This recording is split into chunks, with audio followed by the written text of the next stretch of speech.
Une image à la façon d'Andy Warhol ou du pop art en général, c'est une image qui va s'inspirer de la sérigraphie. Donc on va voir tout de suite comment procéder. Alors dans cette première phase de la méthode, nous allons préparer le personnage. Première chose à faire, on va le détourer. Pour ce faire, on va faire tout simplement sélectionner un sujet. Là, je pense que ça passera très bien. Voilà.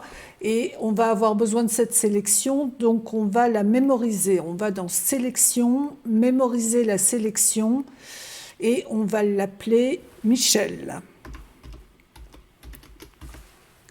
OK. Ça, c'était notre première phase. Ensuite, on va copier cette sélection par un CTRL-J. Voilà. Et on va pouvoir supprimer notre arrière-plan. Voilà. Maintenant, on a Michel sur fond transparent. Je ne l'ai pas précisé, mais évidemment, c'est toujours préférable d'utiliser une image en carré comme celle-ci, puisque Andy Warhol, pour lui-même, utilisait énormément les images en carré. On va devoir la convertir maintenant en noir et blanc. Donc, on va faire un noir et blanc très basique avec image, réglage, désaturation. Voilà, ce qui nous fait notre noir et blanc. Et on va maintenant faire en sorte que ce noir et blanc soit plus dans des aplats de couleurs. Donc, on va d'abord faire un calque de réglage niveau. On va renvoyer nos noirs vers la droite et surtout nos blancs vers la gauche. L'objectif, c'est d'avoir le moins de détails possible dans l'image. Donc ça, c'est assez satisfaisant. Et une fois qu'on a fait ça, on va peut-être mettre en plus une courbe de réglage, un calque de réglage courbe, pardon, pour pousser encore un tout petit peu nos noirs. Voilà, quelque chose dans cet esprit-là. Donc on fait l'entrée autour de 75, mais ça dépend vraiment de l'image que vous avez sous les yeux. Et on ne bouge pas pour les noirs et on ne bouge pas pour les blancs. On va regrouper toutes ces trois calques en un seul groupe. Donc contrôle, sélection des différents calques. Et là, je vais dans le petit icône de dossier et je vais appeler ce groupe noir et blanc. NB, traduction de noir et blanc. Donc voilà pour cette première partie. Et on va maintenant pouvoir coloriser notre image. Notre objectif maintenant, ça va être d'installer la couleur de fond, par choix, j'ai choisi de mettre du bleu, mais ça peut être la couleur que l'on veut. Donc, on va faire un calque de réglage couleur unie. Et on va choisir une couleur, disons le bleu en ce qui me concerne. Je dis OK. Et ce bleu, je vais venir l'installer sous mon groupe noir et blanc en sélectionnant ensuite mon groupe noir et blanc et en le mettant en mode de fusion produit. Voilà, très bien. En revanche, tout est bleu, or je voudrais n'avoir que le fond en bleu. Donc je vais supprimer le masque du bleu en appuyant sur la petite poubelle et je vais aller rechercher la sélection que j'ai faite, récupérer la sélection. Je dis OK. Et là, maintenant, je peux redemander un masque et il m'inverse évidemment par rapport à ce que je veux, puisque en fait, c'est le fond que j'aimerais avoir en bleu. Donc, je vais dans mon masque et je fais un CTRL-I pour inverser le masque. Et me voilà avec ma sélection telle que je l'espérais. Voilà pour la mise en couleur du fond de l'image. Troisième phase de notre processus, on va ajouter la couleur des cheveux cette fois-ci. Donc, je suis bien sur mon calque bleu, qui s'appelle fond, et je vais sélectionner un calque de réglage, couleur unie toujours, sauf que évidemment la couleur va être différente. Je vais choisir un coloris dans les jaunes clairs pour figurer un blond. Alors peut-être un jaune un petit peu plus... quoique... Voilà, quelque chose comme ça. Et là, je dis OK. Je vais de nouveau rechercher ma sélection, donc récupérer la sélection, toujours la même sélection qui s'appelle Michel, attention, je dis OK, je supprime le masque de la couleur jaune, je le mets à la poubelle, et maintenant que j'ai ma sélection, je peux rappeler un nouveau masque, et le jaune figure sur tout le personnage de Michel, avec un fond bleu, c'est exactement ce que je souhaitais. Pour qu'il n'y ait pas de confusion, je vais appeler ce calque cheveux. On voit pour l'instant que c'est un peu plus que les cheveux, mais ça va s'améliorer d'ici peu. Alors, on a maintenant la couleur de notre fond, on a la couleur de nos cheveux qui sont blonds. On va maintenant rajouter la couleur de la peau. Alors, même processus, on va dans les calques de réglage. Je clique sur les calques de réglage, je vais dans couleur unie. Je vais chercher une couleur chair qui soit possible. Donc, je vais choisir le B08 C5D. Voilà. Je dis OK. Et là, je vais plus utiliser la sélection de Michel, je vais prendre mon masque, l'inverser en faisant un CTRL-I, le masque devient noir, on ne voit plus du tout la couleur de la peau, et maintenant je vais aller peindre en blanc les parties qui correspondent à la peau pour faire réapparaître donc, en quelque sorte la peau.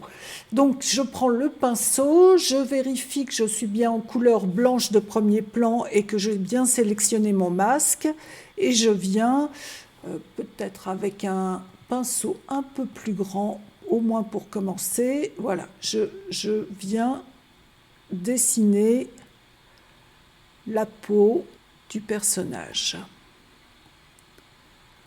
Donc évidemment, il faut le faire avec un peu de précision, mais pas trop non plus, parce que pas oublier qu'Andy Warhol, c'est de la sérigraphie, donc c'est pas d'une extrême précision. C'est quelque chose qui peut même déborder parfois. Donc voilà ma peau qui apparaît, très bien. Je peins toutes les parties. Si je me suis trompée, que j'ai par exemple été trop loin, ben, il suffit d'inverser le pinceau à ce niveau-là en faisant un petit clic et de repeindre en noir sur les parties qui n'auraient pas dû représenter la peau, comme je viens de le faire là. Voilà pour la peau. On va faire la même chose pour la bouche. Donc un nouveau calque de réglage couleur unie. Cette fois-ci, on va choisir une couleur A 382 82. Voilà. Je prends, alors je vais tout de suite le renommer bouche pour qu'il n'y ait pas de confusion. Voilà. Je prends mon masque, je l'inverse par CTRL-I. Voilà, donc on ne voit plus le masque. Là, je vais diminuer la taille de mon pinceau parce que la bouche est assez fine. Et je vais venir peindre la bouche. Non, mais non, je suis toujours en noir, pardon. Donc il faut revenir sur le blanc. Et voilà. Et je peins ma bouche un peu généreusement puisque les habitudes d'Andy Warhol étaient de faire des bouches assez pulpeuses. OK pour la bouche. Là, je me rends compte que j'ai un peu débordé, été trop court dans la peau, donc je peux revenir sur le calque peau, d'ailleurs que je n'ai pas nommé, je vais le faire tout de suite. Voilà. Et je vais venir peindre un petit peu à ce niveau-là pour faire quelque chose de plus crédible. Voilà, ça c'est bien. Bon, je suis donc dans ma bouche et maintenant il me reste à faire les yeux. Donc pareil, couleur unie. Qu'est-ce qu'on va lui choisir comme couleur d'yeux? Peut-être un vert, peut-être pas un vert trop vif, quelque chose comme ça, peut-être un peu plus clair. Bon, oui, comme ça, allez. Ok. On inverse le masque, CTRL I, et on va venir peindre dans les yeux pour donner cette petite nuance verte. Alors là aussi qui doit déborder hein, si on veut rester bien dans la pratique Andy Warhol. Voilà, les yeux débordent légèrement, ça déborde même un peu trop là sur la paupière, je repasse en noir et voilà. Et donc là j'ai un résultat qui est assez satisfaisant. On peut maintenant s'occuper de la couleur du polo. Il nous reste encore cette partie-là à traiter. Donc toujours, même principe, couleur unie. On va choisir un mauve. Voilà, un mauve relativement clair. Je dis OK. Je bascule mon masque par CTRL I en masque noir. Et il me reste à peindre le polo. Donc là, je vais prendre un pinceau un peu plus grand, je m'assure de bien peindre en blanc et je viens modifier la couleur de mon polo. J'ai un peu... Voilà, là c'est pas trop mal. Voilà.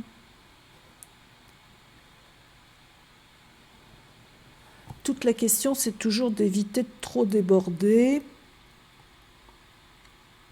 Voilà.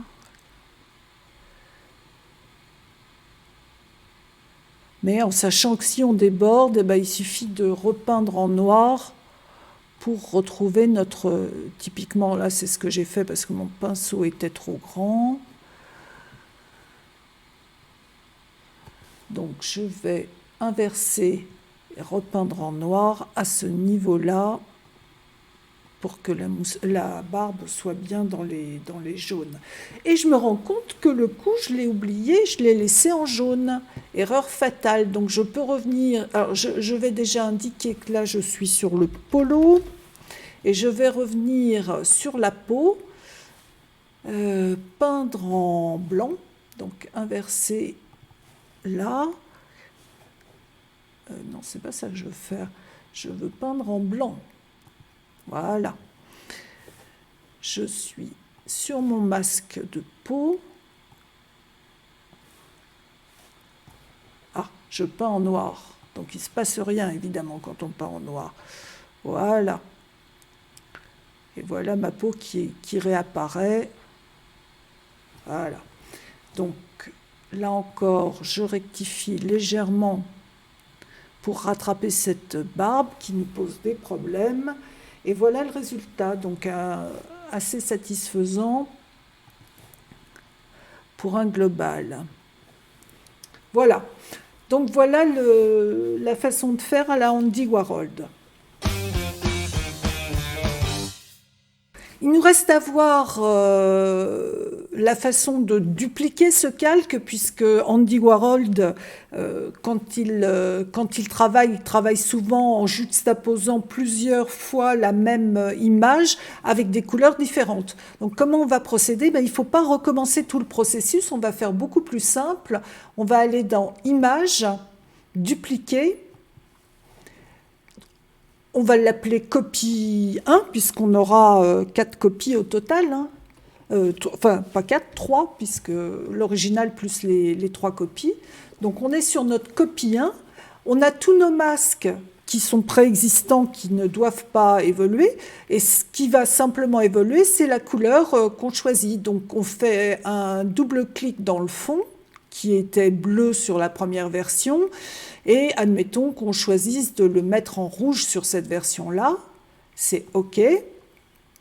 J'arrive dans les cheveux, eh ben, je peux choisir de les mettre en vert clair, comme ça, peut-être un vert un poil plus soutenu pour bien marquer l'aspect vert, et je dis OK. La peau, Bah, pareil, je peux la modifier et là pour le coup peut-être la mettre en jaune. Est-ce que ça va ressortir? Non, ça ressort pas bien. Alors on va la mettre en rose. Voilà, ok. Notre bouche, on choisit de la mettre en rouge vif pour bien marquer la différence avec le rose de la peau, ok. Les yeux, eh ben, on va les mettre en bleu puisqu'on n'a pas utilisé de bleu, un bleu un peu soutenu, ok. Le polo, qu'est-ce qu'on va choisir comme couleur pour le polo? Euh, Peut-être un vert foncé à ce moment-là, voilà, comme ça, ok. Et vous voyez qu'en quelques clics, on a modifié complètement l'image tout en restant dans l'esprit d'Andy Warhol. Une fois qu'on a fait ça, eh ben, il s'agit de regrouper les 4 images en une seule. Pour ce faire, on va se glisser tout en haut de la pile de calque et on va faire une copie fusionnée de notre travail. Je vous rappelle, c'est Shift, Ctrl, Alt, E. Voilà. Ce qui fait que j'ai une copie fusionnée que je peux déplacer comme je veux sur un autre fichier au même titre que les autres. Donc je vais avoir mes quatre copies fusionnées sur la même image. Et voilà comment on fait du Andy Warhol. Je vous souhaite de vous être bien amusé déjà, parce que c'est quand même plutôt rigolo comme processus. Je vous souhaite de pratiquer, d'essayer sur des photos de vos amis, de votre famille. Les possibilités sont multiples. Je vous remercie d'avoir écouté ce clip jusqu'au bout et si vous avez aimé, n'hésitez pas à mettre un j'aime, ça me fait toujours plaisir. À bientôt.